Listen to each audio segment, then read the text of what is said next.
Last of Us is an action-adventure survival horror video game developed by Naughty Dog and PlayStation Studios and published by Sony Interactive Entertainment.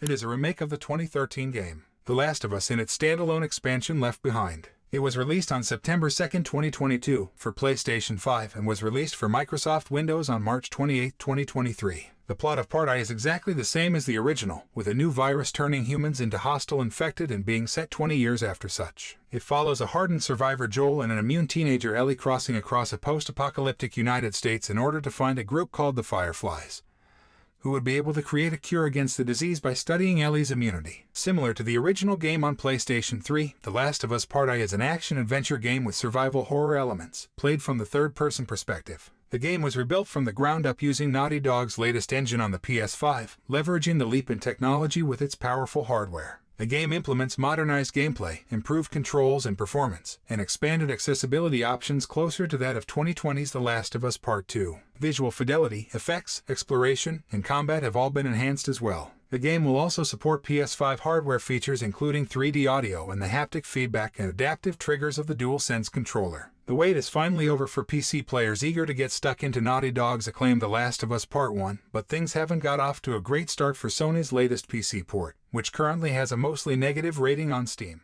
The Last of Us Part 1, Naughty Dog's new-gen spruce-up of the acclaimed 2013 stealth survival horror, initially launched for PlayStation 5 last September, and its long-promised PC port finally arrived earlier today following a 25-day delay designed to ensure, as Naughty Dog put it last month, its PC debut is in the best shape possible. Unfortunately, early word from PC players on Steam is that The Last of Us Part 1's best shape is nowhere near good enough, with Steam reviews pointing to a host of technical issues, including inconsistent frame rates, regular crashes, stuttering, long load times, and poor optimization, even on high-end hardware. It's not quite all gloom and doom, however. At the time of writing, The Last of Us Part 1's PC port has amassed 3,505 reviews on Steam, with 2,355 of those rating the game as not recommended, resulting in that overall mostly negative rating, meaning at least some people seem happy enough with their purchase to give it the old big blue thumbs up. There's been no official response to player complaints around The Last of Us Part 1's PC release from Sony, Naughty Dog, or porting studio Iron Galaxy as yet, but the latter did at least move quickly to address issues with its accomplished but unambitious PC port of Uncharted: Legacy of Thieves when it launched last October. And speaking of Digital Foundry, hopefully the team can shed more light on the state of The Last of Us Part 1's PC release soon. The Last of Us Part 1 is a post-apocalyptic action-adventure game that will leave a lasting impression on players long after they've put down their controllers. Set in a world ravaged by a fungal pandemic, the game follows the journey of Ellie, a teenage girl, and Joel, a hardened survivor, as they navigate through a dangerous and unforgiving world filled with both infected monsters and hostile human factions. From the moment you start playing, you are drawn into the world of The Last of Us Part 1. The attention to detail is astonishing, with every aspect of the game serving to immerse the player into its post-apocalyptic setting. The graphics are simply breathtaking, with stunning landscapes, realistic weather effects, and dynamic lighting that all contribute to the overall atmosphere of the game. The sound design is equally impressive, with an atmospheric soundtrack that perfectly complements the on-screen action, and voice acting that will leave you feeling emotionally invested in the characters and their journey. But what truly sets The Last of Us Part 1 apart from other games is its storytelling. The game's script is well written and emotionally charged, with deep and complex characters that will leave you caring about their fates. The relationship between Ellie and Joel is the backbone of the story, and it's a testament to the writing and voice acting that you will find yourself invested in their relationship, even in the most trying of times. The game's cutscenes are masterfully executed and bring the story to life in a way that feels both natural and impactful. The gameplay is just as impressive as the storytelling. The game blends together elements of stealth, survival horror, and action, and manages to do so in a way that feels seamless and intuitive. The AI system is top-notch, with enemies that feel like real threats and that will keep you on your toes as you try to survive. The crafting system allows you to scavenge for materials to upgrade your weapons and create health kits, adding a layer of strategy to the gameplay. One of the standout features of The Last of Us Part 1 is its level design. The game's environments are sprawling, open, and filled with opportunities for exploration. The level design allows you to approach situations in different ways, giving you the freedom to choose whether to engage in combat or try to sneak past enemies. The game also encourages you to explore its world, with hidden collectibles and secrets that will reward you for taking the time to delve deeper into its world. In conclusion, The Last of Us Part 1 is a game that sets a new benchmark for what a video game can be. It's a game that tells a powerful and emotionally charged story, with graphics and sound design that are second to none. The gameplay is challenging, immersive, and offers a level of freedom and choice that is rare in the gaming world. If you own a PS5, then The Last of Us Part I is a must-play and a game that you will not soon forget. It's a masterpiece of a game that is not to be missed. What really makes the AI so effective is its tenacity. Enemies will fight tooth and nail to survive. If you take an enemy hostage, they will try to bargain with you. Others in the vicinity will try to talk you down before taking action. If you hold a hostage for too long, they will struggle free and return fire. The enemies you come across don't just feel like an obstacle you have to overcome. They feel like people desperately trying to survive in a world that has been torn apart.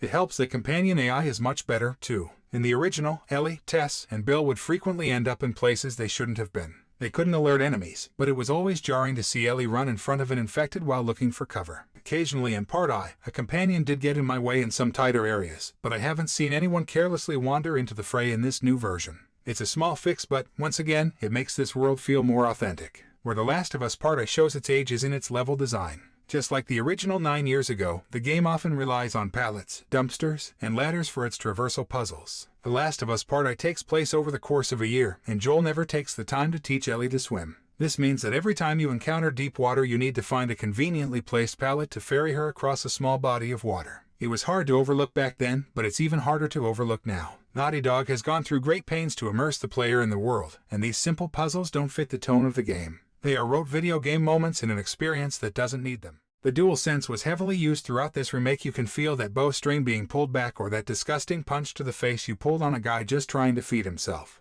You can even feel the rain trickling down Joel's body in one of the earlier sections of the game, and that just blew me away. It's like very subtle. It's very subtle. You can feel the raindrops hit your shoulders and everything. It's hard to explain, as many people have said in other reviews about the DualSense, but once you feel it, you get it. I do think the dual sensors are a little overhyped, though. It didn't really blow me away in most of the games I've played, but it did here. I think the dual sensor's best when it's used for subtle details rather than, oh, you felt that explosion? That was really cool, wasn't it? Yeah, I felt a similar thing about 10 years ago in the PS3 generation, so well, maybe not the PS3. I've been a little harsh. The PS4, so yeah, the DualSense, like, it's cool. Mine's a bit dirty at the minute. I was sweating while playing The Last of Us, but oh yeah, you can feel the triggers. It's like what's the best way I could put it? It's like a mechanical keyboard. There's a little bit of pressure, but there's far more pressure on the triggers when you pull the bowstring or whatever. The vibration, it's not going to shake your hands, but it's subtle most of the time. Sure, there's a big explosion, you go, oh wow, that felt good, but it definitely feels more like a gimmick at the minute.